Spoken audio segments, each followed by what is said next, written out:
Bonjour et bienvenue dans Amis, le podcast où l'on continue encore et toujours de traumatiser Marie avec des œuvres que moi j'aime bien. Cette semaine, on poursuit notre saison comédie musicale et pour une fois, j'ai eu le rare privilège de faire découvrir à Marie une comédie musicale qu'elle n'avait pas encore vue. D'habitude, c'est plutôt l'inverse. Et cette œuvre, c'est Annette de Léos Carax. Oui, tout à fait. C'est un film avec Adam Driver et Marion Cotillard qui a été présenté en ouverture du Festival de Cannes en 2021, qui a gagné quelques Césars aussi au passage. Et c'est plutôt un dark musical que je mettrais dans la même catégorie que All That Jazz ou Cabaret, c'est-à-dire des comédies musicales un petit peu glaucounettes. Il y a Dancer in the Dark, moi, je trouve. Ouais, c'est vrai, Dancer in the Dark, c'est pas mal aussi. C'est vraiment un gros niveau de darkounet. C'est ça. Et généralement, dans les dark musicals, je dirais que c'est pas les comédies musicales dont on va le plus chanter les morceaux a posteriori. Mais je pense que Annette se situe un peu au croisement entre ça et les comédies musicales quand même très entraînantes parce qu'il y a certains morceaux qui restent vraiment en tête longtemps après. Toi, tu l'as vu à Cannes, c'est ça ? Ouais, je l'ai vu à Cannes le soir de l'ouverture du festival et c'était le retour au festival de Cannes après l'annulation du festival de 2020 à cause du Covid. Donc j'étais en manque de festival de Cannes, ça faisait 2 ans du coup que je n'y avais pas mis les pieds. Déjà je me souviens, on échangeait toi et moi quand j'étais dans le train pour aller à Cannes où je te disais j'arrête pas de pleurer et d'écouter See You Again de Wiz Khalifa.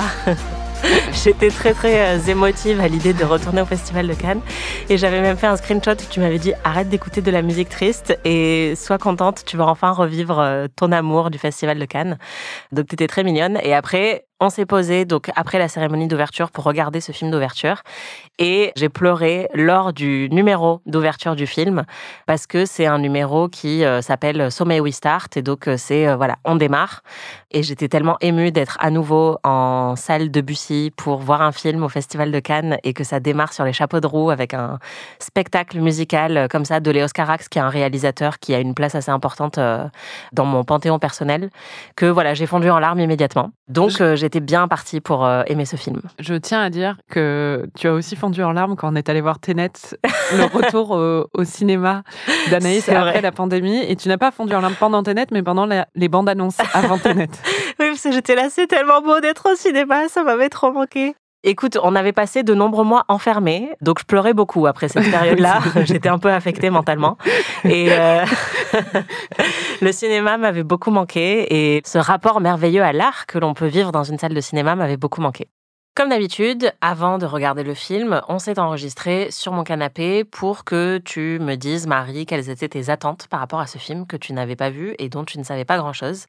On écoute ça et puis on se retrouve dans quelques jours pour savoir ce que Marie a pensé du film. C'était un peu rapide l'introduction sur ton canapé parce que le film est très long et qu'il fallait que je sois de retour chez moi à une certaine heure.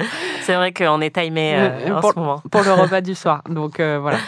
Et on avait un petit chien avec nous pour regarder ce film. Oh, c'est vrai. Django. Oh, j'avais oublié. Bisous à lui. Il a rendu cette expérience de visionnage assez incroyable. On a un petit être avec nous pour chaque visionnage cette saison. C'est ça. C'est obligatoire. Marie, on s'apprête à regarder Annette de Léos Carax. Qu'est-ce que tu sais de ce film ? Que c'est de Léos Carax, c'était un des fun facts que j'avais. C'est avec Adam Driver et Marion Cotillard. Tout à fait. C'est une comédie musicale. Et il y a un cunilingus chanté. Tout à fait. Qui chante pendant le cunilingus ? J'imagine que c'est Adam Driver qui chante en faisant un cunilingus à Marion Cotillard. Tu sais de quoi ça parle ou pas du tout ? Non. T'as entendu des trucs sur le film Non, je me souviens quand elle était sortie à Cannes, ouais. Parce que je me souviens du truc du cunilingus. Je crois que t'avais bien aimé le film, toi ? Ouais. Mais sinon, à part ça, franchement, je pense que ça peut me revenir en regardant le film, peut-être des bribes parce que forcément, j'avais suivi The Discourse autour du film au moment de sa sortie, ça c'est sûr. Mais j'ai pas de souvenir, ça date un peu là. Et t'as jamais entendu de chanson du film, non ? Non. Ok. Est-ce que tu penses que tu vas aimer ? Honnêtement, je sais pas. Je suis ouverte à tout. Je sais pas. Je suis intriguée. Mes comédies musicales préférées, c'est souvent des comédies musicales du vieil Hollywood ou très hollywoodiennes. À part Dancer in the Dark que j'avais beaucoup aimé.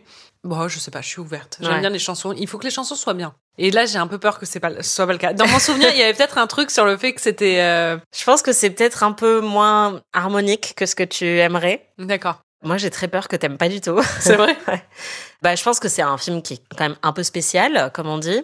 Après, c'est moins dark que Dancer in the Dark. Il y a quelqu'un qui meurt.